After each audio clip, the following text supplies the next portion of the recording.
Se me está viendo una... Ya estás en vivo. Bueno, retomamos. Estábamos hablando del cierre contable, tuvimos un pequeño inconveniente técnico. Ya creo que vamos a lograrlo. ¿Están escuchando? ¿Me están escuchando? Sí, sí, sí me escuchan bien. Por favor, me hacen una así.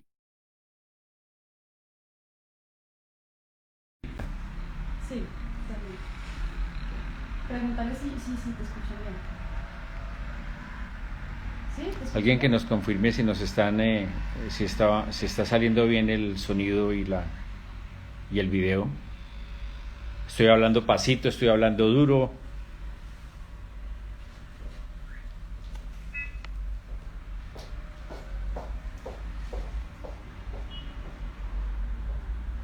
Bueno, ahí vamos ya viendo más personas conectadas.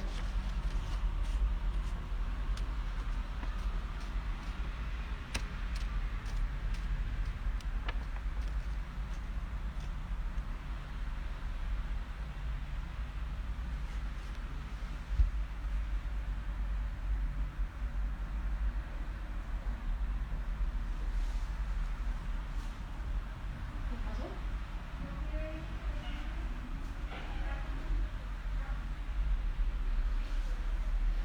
Bueno, les estaba comentando que del cierre contable, de un buen cierre contable dependen muchas cosas. El que presente es unos buenos estados financieros, el que se presente una buena declaración de renta y el que se tengan todos los soportes contables eh, que nos permitan tener una buena presentación de información. El cierre contable no implica solo cerrar las cuentas y revisarlas, implica hacer unos análisis que son exhaustivos, que se deben hacer con tiempo, y este es el momento de hacer esos análisis antes de que estemos presentando ya el final de nuestros impuestos, que podamos hacer los ajustes correspondientes y que tengamos muchas informaciones. Desde Contamos hemos hecho, antes de la pandemia, hicimos algunas charlas presenciales. Hoy pues vamos a hablar, nos toca por este medio. Adicional a esto, en nuestra página ustedes pueden consultarla entrando a www.contamos.com.co o buscar revista Contamos. Ahí se pueden conectar y está un escrito, una revista, una cartilla digital que estamos promocionando, que es de Leonardo Álvarez.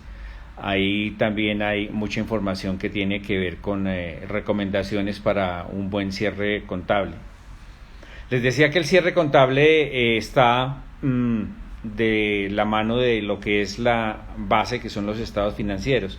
La presentación de los estados financieros se debe tener en cuenta que debe hacerse con los documentos que son la certificación de los estados financieros, el dictamen de los estados financieros hecho por el revisor fiscal en caso de que esté obligada la empresa a tener revisor fiscal, el informe del gerente, las políticas contables, se debe hacer referencia a las políticas contables, se debe hacer referencia a las revelaciones. Tengamos en cuenta que para este cierre hay un propósito especial no, sino una situación especial que se llama COVID-19, por recomendaciones del Consejo Técnico de la Contaduría y por la aplicación de las NIF, nosotros debemos revelar qué impacto tienen los estados financieros con relación a la situación de COVID. Incluso debemos también evaluar si la empresa puede seguir, que es lo que llamamos el negocio en marcha. Todo eso debemos revelarlo dentro de el informe y dentro de la presentación del dictamen de la revisoría fiscal y en las notas a los estados financieros. Estas cifras son responsabilidad no solo del contador, son responsabilidad de la gerencia y deben estar auditadas por el revisor fiscal en su momento, si está la empresa obligada a tener el revisor fiscal. Con estos soportes de los estados financieros debemos montar un archivo. Ese archivo nos va a tener los estados financieros, va a estar acompañado ese archivo especial que llamaría yo del cierre contable y la presentación de la declaración junto con la comparabilidad de los estados financieros versus la presentación de la declaración y las diferencias que se encuentren. Debe tener el archivo los estados financieros, la declaración de renta, la conciliación fiscal, una conciliación en la cual vamos a revisar las diferencias que se encuentren de acuerdo a la aplicación de todas las normas contables bajo NIF y la aplicación de todo lo que puede ser deducible o no deducible, que eso nos va a generar un impacto fiscal, que ese impacto se llama impuesto diferido en caso de que se dé. A eso debemos pegarle las declaraciones de ICA y las declaraciones de IVA que se presentaron, las declaraciones de retención en la fuente y los pagos por contribuciones. A veces se nos olvidan los pagos por contribuciones y nosotros debemos tener en cuenta la situación de la empresa en el momento del cierre, si la empresa es supervisada, dependiendo del objeto social de la empresa, pues puede ser supervisada por la Superintendencia de Sociedades, puede ser supervisada por la Superintendencia de Transporte, puede ser supervisada por la Superintendencia de Vigilancia. Entonces, y pues algunas asociaciones o entidades cooperativas, pues también tiene una supervisión. Entonces tengamos en cuenta que esos estados financieros deben tener la base de cómo se acumularon todas las cuentas que tienen que ver con el activo, con el pasivo. Entonces ya lo primero que vamos a sacar acá es un checklist. ¿Qué es el checklist? El checklist es la base sobre la cual nosotros cogemos cada una de las cuentas contables y las revisamos de tal forma de que lo que estamos reflejando en esa cuenta sea la realidad. Aplicando las mediciones y revisando desde el punto de vista fiscal si tiene el mismo valor o hay algún valor diferente. Entonces eso es lo que nos va a dar a nosotros al final del trabajo la conciliación fiscal. Nosotros las bases contables bajo NIF y las bases fiscales debemos estarlas midiendo en una hojita de trabajo que vamos realizando. El reconocimiento, por ejemplo, nos vamos al estatuto tributario y está en el artículo 21-1, en donde habla de cómo se debe hacer el reconocimiento. Todas estas partidas que tienen diferencia en la parte fiscal y en la parte contable las vamos revisando y vamos revelando sobre su impacto. Clasificamos las cuentas de acuerdo a la disponibilidad y de acuerdo a la presentación bajo NIF. Empezamos por el disponible, que está compuesto por el activo y los equivalentes el efectivo y los equivalentes al efectivo. En ese caso nosotros debemos colocar la plata que hay en caja y la plata que hay en bancos que sea disponible. Esto quiere decir que debemos hacer las conciliaciones. En muchos casos tenemos en la caja las cajas menores deben estar con la causación oportuna de los gastos que se realizaron hasta el cierre de diciembre 31, para que esos mismos valores que se están causando ahí queden sean deducibles dentro del periodo en el cual se hizo el pago. Recordemos que la caja y los bancos son un recurso disponible, entonces como tal así lo define NIF, si es un recurso disponible pues debemos estar seguros de que lo que estamos colocando ahí sí estaba disponible.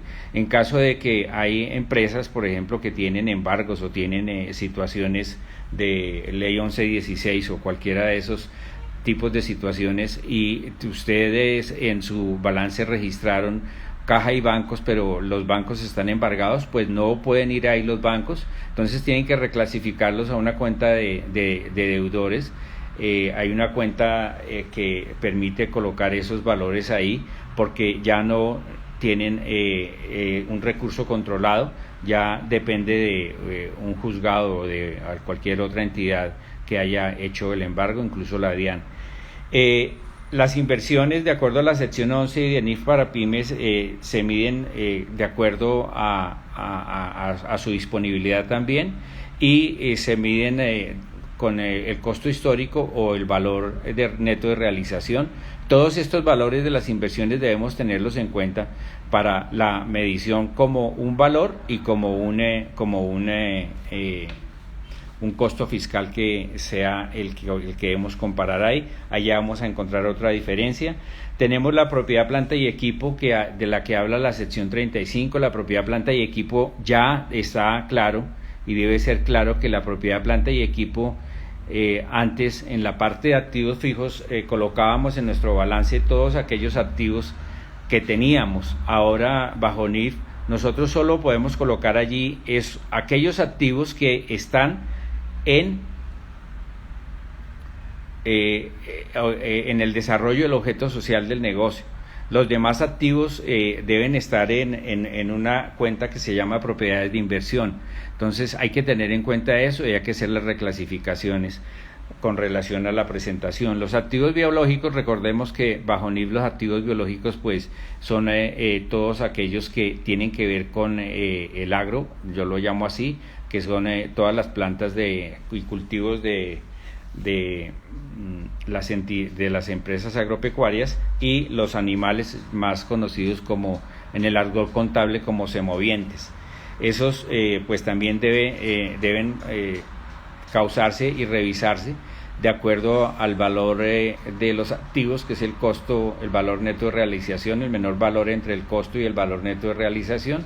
Y adicional, fiscalmente tengamos en cuenta que debemos tener para el caso de los bovinos, del ganado y todos los demás, hay unas listas que salen con el cual nosotros podemos hacer el cálculo del costo de estos activos. Los activos fiscales o los deudores por impuestos, que son las retenciones en la fuente. Es importante esto. Yo siempre he hecho algunas auditorías y he revisado algunos balances y he encontrado que dentro de los deudores por impuestos, anticipos y retenciones, a veces se olvida hacer la causación del impuesto, del cruce del impuesto de renta con las retenciones. Volvemos al mismo caso de que nosotros todos estos activos debemos colocarlo de acuerdo a la disponibilidad. Esas retenciones ya no son disponibles y deben causarse con el impuesto. Debe causarse el impuesto de renta y deben cruzarse. En anticipos de impuestos debe estar solo lo que realmente se anticipó con relación al periodo gravable siguiente. No debe haber retenciones en la fuente allí. Debemos tener en cuenta ese valor y cruzar todo lo que tiene que ver con las retenciones en la fuente. Es importante aquellas empresas en donde ustedes van a pedir devoluciones de impuestos, que tengan en cuenta que sí o sí lo que ustedes colocan en el renglón de retenciones en la fuente que le practicaron, ese valor tiene que estar 100% certificado. Si ese valor no está certificado, no coloquen ahí esos valores, llévenlos a deudores varios o simplemente hagan la causación de un impuesto asumido, porque si no tienen la certeza de que ese valor es real, van a tener inconveniente con la devolución y van a tener inconveniente porque les va a tocar corregir las declaraciones y van a perder tiempo. Sí o sí, no dejen valores sin soporte, porque pues vamos a tener inconvenientes cuando se haga la devolución. Los activos financieros pues son todas las demás cuentas por cobrar diferentes a los deudores clientes, y estos valores, en este caso hay que tener en cuenta en la parte de los otros deudores. Usualmente siempre quedan los anticipos a socios o los préstamos a socios. Esos anticipos a socios o préstamos a socios usualmente no tienen un interés. La gran mayoría son anticipos que vamos a pagar más adelante unos dividendos. Entonces esos anticipos no tienen ninguna generación de ingreso para la sociedad, pero ojo con esto, la DIAN sí exige en los términos de los intereses presuntivos que esos valores que tengan que ver con anticipos a socios se haga una causación dentro de la parte fiscal, que eso ya debe ir ahí a la conciliación de los famosos intereses presuntivos. Entonces los intereses presuntivos, de una vez se los adelanto, los intereses presuntivos se generan desde el punto de vista de la cuenta por cobrar y desde el punto de vista de la cuenta por pagar a los socios. Entonces hay que tener en cuenta esos intereses presuntivos. En el pasivo debemos tener en cuenta ya, hace falta la parte de los inventarios. Los inventarios, pues tengamos en cuenta que los inventarios se deben reconocer y se deben valorar de acuerdo al método. Son solo 2 métodos los que están reconocidos, pero bajo NIF dice que debe hacerse al menor valor entre el costo y el valor neto de realización. Siempre van a haber diferencias ahí y esas diferencias también van a tener que tenerse en cuenta en la parte fiscal. Como van viendo, tenemos ya una balanza en la cual usualmente la gran mayoría del mayor valor a pagar está con relación a la parte fiscal, porque pues estamos en un país en donde es 100% impositivo. Les decía que los pasivos están bajo los artículos 282 y 283 del Estatuto Tributario, en donde habla básicamente de que los pasivos, para que se reconozcan, deben tener relación de causalidad, deben tener un documento soporte y deben tener una fecha cierta. Entonces, estos 3 tips que se deben tener en cuenta si no tenemos los pasivos soportados con un documento de fecha cierta. ¿Por qué hablamos del documento de fecha cierta? Porque volvemos a que los socios le prestaron a la sociedad. Para que los socios le presten a la sociedad debe existir en un documento de fecha cierta. Entonces hay que ir adelante con ese tema.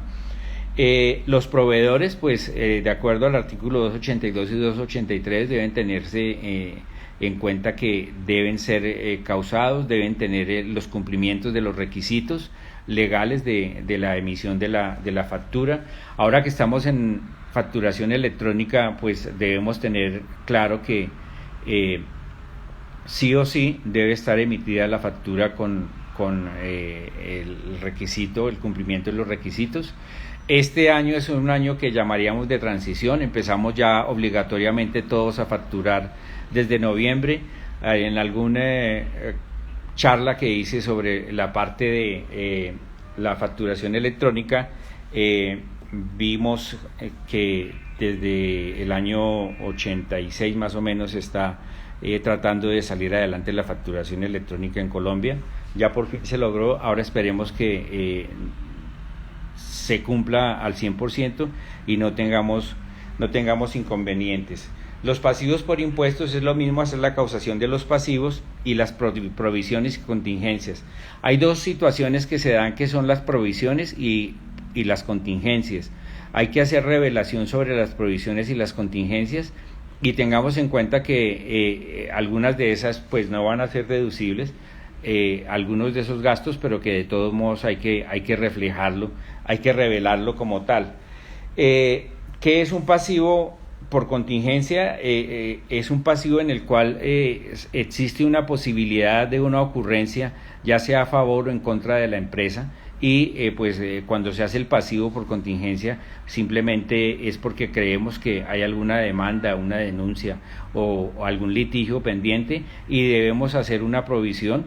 Esa provisión lo que nos va a permitir es que simplemente no le entreguemos a nuestros accionistas valores que después vamos a tener que pedirle para que podamos cubrir vía capitalización las pérdidas que se den con las contingencias por resolución de conflictos que sean en contra de la empresa.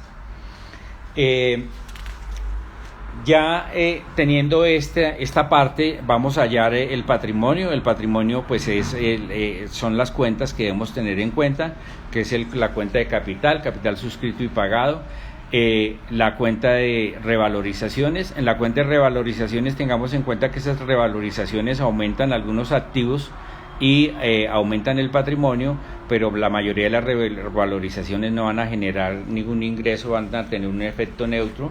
Y tengan en cuenta que esas revalorizaciones, en el caso de los activos, cuando usted le hace una revalorización al activo, no es un mayor valor del activo. Tenga en cuenta que si revalorizó el activo, cuando usted lo venda, esa revalorización la tiene que reversar, como tiene que reversar la depreciación. No se confíen, he conocido a muchos colegas que se han confiado y han tenido inconvenientes después con visitas de impuestos en las cuales les han hecho corregir su declaración porque llevaron como costo del bien el valor del bien más la revalorización. La revalorización para las sociedades no es un mayor valor del activo, no hace parte de su costo. Entonces tengan claro ese tema. El superávit que se da en esas revalorizaciones, pues simplemente hay que reversarlo en el momento de vender el activo. Los ingresos, costos y gastos. ¿Qué pasa con los ingresos, costos y gastos? Es importante que desde los ingresos bajo NIF, ingresos todo aquel valor sobre el cual tengo derecho, ¿sí? He entregado algo a cambio y voy a lograr que me paguen de la forma como se puede, ya sea en dinero, en efectivo o en títulos, valores o en valores representativos, que los mismos sean convertibles en dinero de inmediato. Esos ingresos siempre los tenemos sobre la base del principio de causación. Debemos causarlos en el momento en que tenemos derecho a que los mismos sean exigibles. No podemos causar ingresos futuros, nunca podremos causar ingresos futuros. Los costos y gastos los tenemos que manejar desde el principio y la base de la causación, y desde el punto de vista fiscal debemos tenerlos en cuenta para su causación. Debemos tener en cuenta para su causación que los mismos deben tener relación de causalidad con el ingreso. La norma dice que deben tener relación de causalidad con la renta.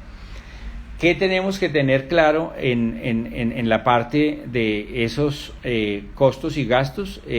Yo aplico en los costos y gastos algo que se llama cada niño con su boleta cuando va a entrar uno al cine, que le dicen cada niño con su boleta. O sea, cada ingreso debe tener su costo y su gasto. Es un trabajo que debe hacerse, y he encontrado en muchas auditorías, muchísimos inconvenientes con la presentación de los estados financieros y con el análisis de muchos colegas que dejan al movimiento de caja y bancos el hecho de la causación o la contabilización. O sea, si se pagó este gasto, lo causo, pero no lo estoy haciendo con oportunidad. Entonces, acá prima la oportunidad de eso, porque la norma dice que la causación es importante. Y lo otro, que vuelvo y les repito, la relación de causalidad. Con relación a esos costos, entonces debemos estar pendientes de que cada ingreso tenga su costo y que los gastos sean, yo le digo a mis compañeros de trabajo, a quienes saludo que están acá, yo les digo que los gastos deben causarse, y para causar esos gastos debemos tener un checklist que es todos los que son los gastos recurrentes, todos los gastos que son del mes a mes, pues debemos tener el control de esos gastos. ¿Cómo tenemos el control? Montando una lista de chequeo en la cual nosotros vamos a tener que todos los meses hay que causar un servicio público, todos los meses hay que causar unos honorarios, todos los meses hay que causar unos gastos de fletes, y que tanto el servicio público como los honorarios o como los gastos de fletes deben corresponder a la parte de arriba del ingreso. O sea, deben tener una proporcionalidad y una relación de causalidad. No puedo dejar de pagar en un mes los fletes, como también no puedo dejar de pagar en un mes los honorarios, o si no los pago no los causo. Entonces algunos colegas dicen, no, es que no me ha llegado la factura. Sí, pero nosotros tenemos la obligación de estar haciendo la causación. De la causación oportuna depende que nosotros podamos proyectar una buena declaración de renta y podamos hacer un buen cierre contable. Además que si no hacemos esa causación, en el año siguiente vamos a perder la posibilidad de deducir esos valores. ¿Qué otros datos debemos tener en nuestra lista de chequeo? Saber el método de depreciación que vamos a utilizar, y además del método de depreciación, hacerlo en forma uniforme. Eso lo dice el artículo 128 hasta el 141 del Estatuto Tributario. Con relación a la cartera, nosotros podemos hacer una provisión individual o general de cartera y tenemos un porcentaje que podemos deducirnos. Ese lo tienen en el artículo 145 y 146 del Estatuto Tributario. Los inventarios también ustedes pueden hacer, dependiendo de los inventarios, una provisión máximo del 3% de los ingresos. Esa provisión se puede descontar. Si la provisión es superior, debe buscarse con la forma de comprobarle a la DIAN que la provisión que se necesitaba era superior. Eso lo tienen ustedes en el artículo 64 del Estatuto Tributario, y se da el 3% del inventario inicial más las compras realizadas durante el periodo o ejercicio. Algo muy importante, muchos de los clientes están teniendo inconvenientes con la UGPP, y esos inconvenientes se dan única y exclusivamente por la no atención y el no pago oportuno de los aportes parafiscales. Tengan en cuenta que hasta el último día de la presentación de la declaración de renta tienen plazo para pagar los aportes parafiscales en caso de que estén atrasados, pero tengan en cuenta que sí o sí los aportes parafiscales deben pagarse para poder deducir lo que se llevó por salarios y prestaciones sociales. En una empresa, de acuerdo a los análisis que he hecho, en una empresa entre el 15 y el 25% del ingreso se lleva, el 15 o el 25% del ingreso se lleva como costo, y ese costo son salarios y prestaciones sociales. Entonces casi que estamos enviando a nuestra empresa o a nuestro cliente a que presente una declaración con una inconsistencia grande si no le exigimos al cliente que pague los aportes parafiscales. Todo esto viene de la mano de algo que es importantísimo ya con el cierre, que es la información exógena. ¿Qué pasa con la información exógena? Que sí o sí, si hemos preparado una buena declaración de renta y hemos preparado unas buenas bases fiscales en las cuales hemos sacado todo lo que les he comentado y lo hemos controlado, pues vamos a poder elaborar una declaración exógena, porque hemos tenido con oportunidad el tiempo para identificar los terceros. Pero no es solo identificar los terceros, no es solo deme su cédula, sino cumplamos con los requisitos. Son muchos los requisitos, pero en la medida en que tengamos el control de los mismos, vamos a lograr un buen cierre, que es el tercero debe emitirnos el RUT, debe identificarnos si es obligado o no obligado a declarar. Si no es obligado a declarar, pues debemos estar pendientes de elaborar el documento equivalente. El documento equivalente, ya hay que pedir una autorización de documento equivalente en la DIAN, ya no es solo emito el documento equivalente. Entonces, ojo, tengan en cuenta eso, hay que pedir una autorización de documento equivalente, así como se hace una autorización, se pide una autorización de facturación. En los certificados tributarios debemos tener en cuenta, y depende de nosotros también, que si la empresa hizo donaciones, las donaciones tienen unas condiciones. Esas condiciones es que la donación no haya sido hecha en efectivo, además de que no ha sido hecha en efectivo si fue hecha con entrega de mercancías. Entonces debemos tener la prueba del retiro para el consumo, y debemos tener la prueba de que pagamos el IVA en caso de que el producto tenga IVA, y además debemos tener el certificado del revisor fiscal de la empresa a la que le hicimos la donación. Las retenciones en la fuente que nos practicaron, vuelvo y les digo, cuando estamos haciendo la declaración y cuando vamos a hacer el cruce de las retenciones, debemos sacar el listado de las retenciones que nos practicaron y debe coincidir para que en el momento en que vamos a registrar en el formulario retenciones que le practicaron en el año gravable, esas tengan un soporte y coinciden. A veces, pero ya en los casos de evoluciones es totalmente diferente. A veces en una visita algunos funcionarios permiten que se le muestren las pruebas supletorias, que son el recibo de caja, que es la forma como pagó el cliente, en donde se descontó la retención. Pero en el caso, como les digo, de presentar una devolución, es totalmente diferente, porque allá debe ir recordemos que debemos preparar los certificados de ingresos y retenciones. Recordemos que debemos expedir las retenciones en la fuente que nos practicaron. En las cuentas por cobrar, pues debemos tener en cuenta la identificación de los terceros, la revisión de que las mismas sean las reales. Usualmente pasa con diciembre 31 que se expide una factura. En mi charla sobre facturación electrónica, uno de los beneficios de la facturación electrónica es precisamente esa, que pues ya no vamos a tener la disculpa, pero en nuestras cuentas por cobrar, la disculpa de que no recibió el cliente o no aceptó el cliente la factura.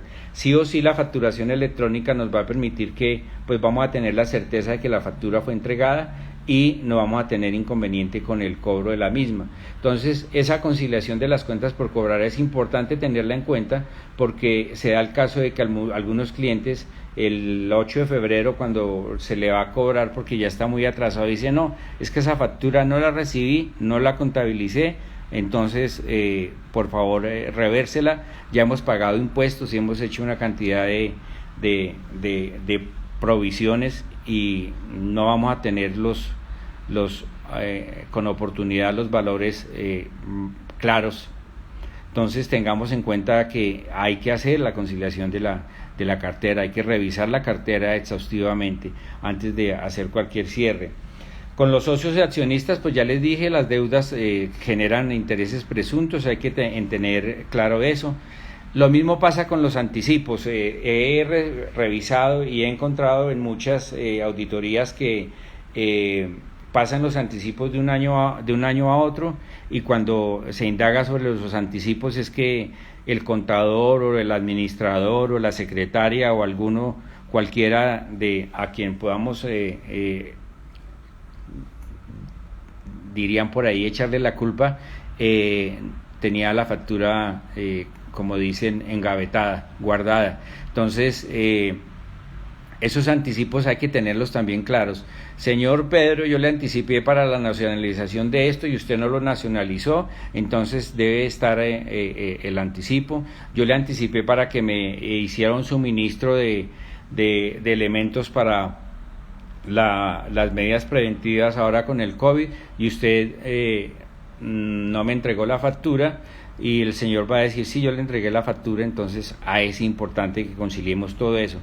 ¿Qué es? Es revisar cuenta por cuenta, mirar los saldos que están y hacer lo que debemos hacer como profesionales, que es verificar que todo sea cierto, y que si no es cierto, entonces debemos hacer las reclasificaciones adecuadas, con los soportes adecuados y en el momento oportuno. Eso es lo más importante, el momento oportuno, para que ustedes puedan tener la certeza de que los estados financieros que están emitiendo y la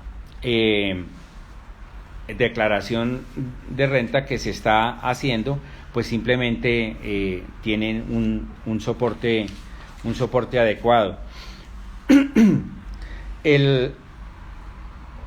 El costo debe tenerse en cuenta que para su procedencia debe cumplir con lo que dice el artículo 771 rayado del Estatuto Tributario, y que las facturas que nos entreguen deben cumplir con los requisitos. ¿Cuáles son los requisitos? Los requisitos están en el artículo 617 y 618 del Estatuto Tributario. hay una limitación a deducciones que hay que revisarla en el artículo 107-1 del Estatuto Tributario, revisen esos temas. ¿Qué pasa con todo esto? Que sí o sí, si nosotros no lo hacemos con tiempo, vamos a tener muchos inconvenientes. Tengan en cuenta algo, hace ya más de 4 reformas tributarias se está hablando de bancarización. Sí o sí, con la penúltima reforma tributaria quedó, y pues la ley 1943 y la ley 20 días, que son la misma, están hablando ya de la bancarización, y la bancarización es simple y llanamente que usted a futuro no va a poder hacer pagos en efectivo. Entonces, los pagos en efectivo que realice, que cause y que pague, de hecho se está hablando y está en algunos conceptos que los pagos que se hacen a través de Baloto y todas esas redes de envío de dineros se asimilan a pagos en efectivo. Entonces, ¿por qué se asimilan a pagos en efectivo? Porque es que la bancarización va es al usuario final. Entonces, lo que busca la norma es que el usuario final quede bancarizado, quede registrado con su valor en un banco, para que el mismo banco ya empiece a reportar sus ingresos y empiece a reportar los valores. En un baloto, en un envío de dinero, la persona va y reclama el efectivo. Entonces no queda todavía organizado el tema. Entonces, la bancarización para el año 2020 está hablando de un 55% del límite sobre el total de los ingresos. Revisen el tema de la bancarización y ténganlo en cuenta cómo lo están manejando en su empresa. Para el año 2021 ya solo el 40% de lo que se pague en efectivo será deducible, dependiendo de los montos base. Entonces revisen ese tema es de cuidado y hay que tenerlo claro y proyectarse. Para este año 2020 no creo que haya muchos que vayan a tener que hacerlo, pero organícenlo y tengan en cuenta bancarización. Y el otro tip, que se llama subcapitalización. La subcapitalización se da por lo que usted tiene que sacar y registrar. Entonces la subcapitalización se da en el momento en que usted tiene deudas superiores a 2 veces el patrimonio. Esa subcapitalización lo que le dice a usted es que usted sí o sí tiene que hacer el cálculo de el endeudamiento, y no se puede endeudar en más de 2 veces el patrimonio.